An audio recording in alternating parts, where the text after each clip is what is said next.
Hello everyone, welcome to our YouTube channel target for IQ. अपनी इस series में हम पढ़ रहे हैं हिंदू लॉ। अपने फर्स्ट लेक्चर में हमने पढ़ा basic structure of Hindu law. Second lecture में हमने देखे सोर्सेज ऑफ हिंदू लॉ, जिसमें हमने primary sources of Hindu law को कंप्लीट कर लिया था। आज की इस वीडियो में हम देखेंगे secondary sources of Hindu law, means ऐसे स्रोत जो कि गौण स्रोत माने जाते हैं या जो कि वर्तमान स्रोत या आधुनिक स्रोत माने जाते हैं। ये तीन हैं: विधायन, सेकंड प्रेसिडेंट मीन्स पूर्ण निर्णय, third equity, justice and good conscience. सबसे पहले हम देखते हैं लेजिस्लेशन। वर्तमान समय में विधायन हिंदू विधि के एक मुख्य स्रोत के रूप में काम कर रहा है। लेजिस्लेशन के पास विधि बनाने की शक्ति है जो कि प्रेजेंट टाइम में हिंदू लॉ से रिलेटेड सब्जेक्ट मैटर की जानकारी हमें प्रदान करती है। हिंदू समाज अब ऐसा नहीं रहा जैसा कि 17वीं और 18वीं शताब्दी में था। ऐसा क्यों नहीं रहा? क्योंकि 17वीं और 18वीं शताब्दी के बाद में औद्योगिक विकास होने लगा, और जैसे जैसे औद्योगिक विकास हुआ उसी के साथ साथ हिंदू समाज भी प्रगति के पथ पर आगे बढ़ने लगा। इन सामाजिक परिवर्तनों से तालमेल रखने के लिए ही हिंदू विधि में भी परिवर्तन किया जाना अत्यंत आवश्यक था। इसीलिए कुछ एक्ट भी पारित किए गए, जैसे हिंदू स्त्री का संपत्ति अधिकार अधिनियम, बाल विवाह रोधक अधिनियम और हिंदू विधवा पुनः विवाह अधिनियम। जहां एक और इन अधिनियमों ने हिंदू विधि में कुछ सुधार किए, वहीं इन खंड खंड सुधारों ने हिंदू विधि में कुछ जटिलताएं और विषमताएं भी उत्पन्न कर दी। ठीक है, इसके बाद में क्या हुआ? इसके बाद में यह देखा गया कि इन जटिलताओं को दूर कैसे किया जाए, क्योंकि ये सुधार ऐसे थे जो कि बिना सोचे समझे किए गए थे। जहां ऐसे सुधारों से हिंदू विधि के एक अंग में संशोधन किया जाता था तो दूसरे अंग पर इनका गलत इफेक्ट पड़ता था। जैसे हिंदू संपत्ति अधिकार अधिनियम हिंदू स्त्री को संपत्ति में अधिकार देने के लिए पारित किया गया, परंतु यह नहीं सोचा गया कि हिंदू समुदाय पर इसका क्या प्रभाव होगा। अब ये जटिलताएं कैसे दूर की जाएं, जो कि जटिलताएं आ गई हैं। इन जटिलताओं को दूर करने के लिए एक संपन्न वर्ग ने, जो कि हिंदुओं का संपन्न वर्ग था, इनमें संशोधन की मांग की, ऐसी विधियों की मांग की जो कि संहिताबद्ध हो और संशोधित हो और पूर्ण रूप से हो। इसी के फलस्वरूप 1941 में हिंदू विधि को सुधार के लिए एक समिति का गठन हुआ, जिसमें कि हिंदू विधि को खंड खंड में कोडिफाइड करने का सुझाव दिया गया। सन 1944 में फिर से एक हिंदू विधि सुधार समिति का गठन किया गया, जो कि नरसिंह राव की अध्यक्षता में गठित की गई। राव समिति ने एक रिपोर्ट जारी की, जो रिपोर्ट 1946 में भेजी गई, जिसमें सभी हिंदुओं के लिए एक कोडिफाइड लॉ बनाने का सुझाव दिया गया। अब सुझाव क्या दिया गया? सुझाव दिया गया कि एक कोडिफाइड लॉ बना दिया जाए, मींस एक संहिताबद्ध विधि बना दी जाए। संहिताबद्ध विधि कौन सी? ऐसी विधियां जो एक साथ संकलित की जाए और रिटर्न में हो। अपनी इस रिपोर्ट के आधार पर उन्होंने साथ में एक ड्राफ्ट हिंदू कोड बिल भी उसके साथ अटैच कर दिया। इस हिंदू कोड बिल में क्या था? इस हिंदू कोड बिल में यह था कि पत्नी, पुत्रों इत्यादि के लिए उत्तराधिकार का प्रावधान कर दिया जाए और डाइवोर्स व मैरिज से संबंधित कुछ अन्य अनुतोष भी बना दिए जाएं। जैसा कि वर्तमान में अगर हम देखें, हिंदू मैरिज एक्ट की धारा 9 दाम्पत्य अधिकारों का पुनर्स्थापन करती है और धारा 10 न्यायिक प्रतिकरण के प्रावधान करती है।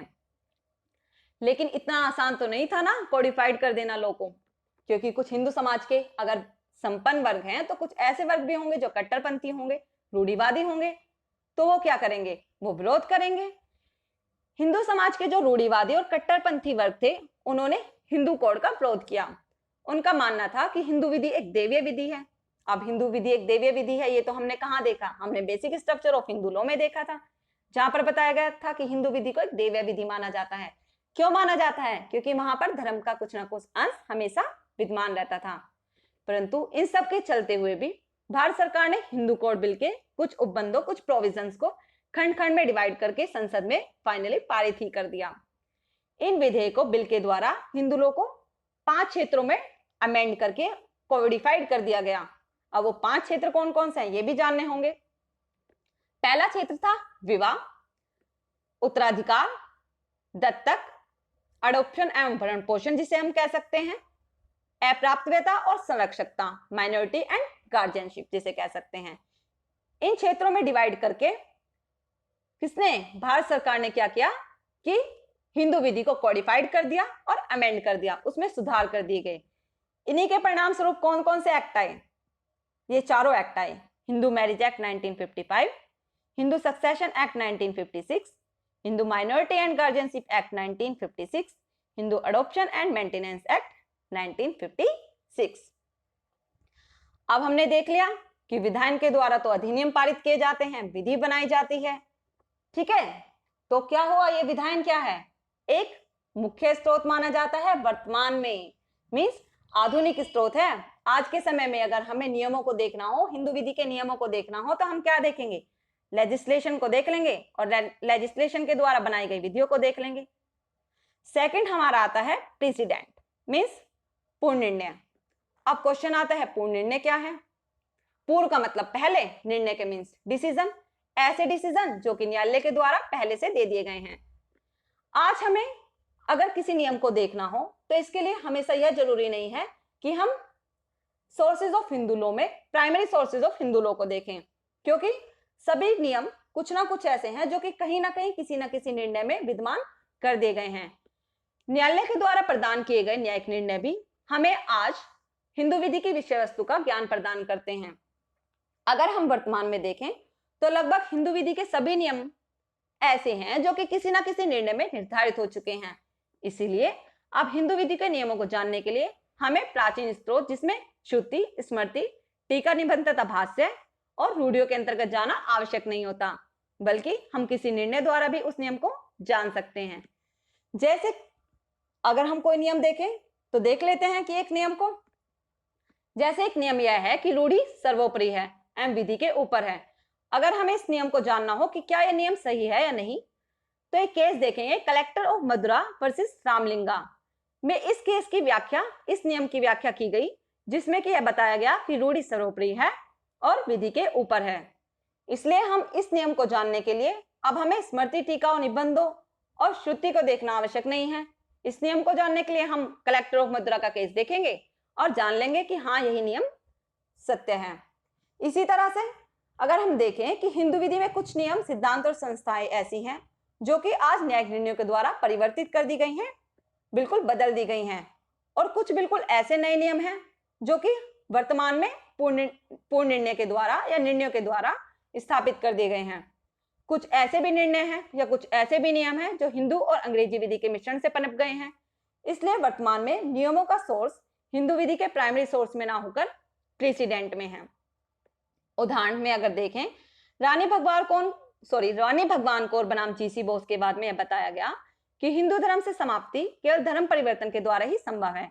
यदि हमारे पास क्वेश्चन यह राइज होता है कि हिंदू धर्म से कब समाप्ति हो सकती है या कब हम हिंदू धर्म का समापन कर सकते हैं, तो हम क्या देख लेंगे? रानी भगवान कौर बनाम जीसी बोस का केस देख लेंगे, जिसमें यह बता दिया है कि अगर कोई हिंदू धर्म से अपने आप को परिवर्तित कर लेता है, कोई अन्य धर्म ग्रहण कर लेता है, मुसलमान, ईसाई, यहूदी या पारसी किसी धर्म में संपरिवर्तित कर लेता है अपने आप को, तो वो क्या हिंदू नहीं रह जाएगा।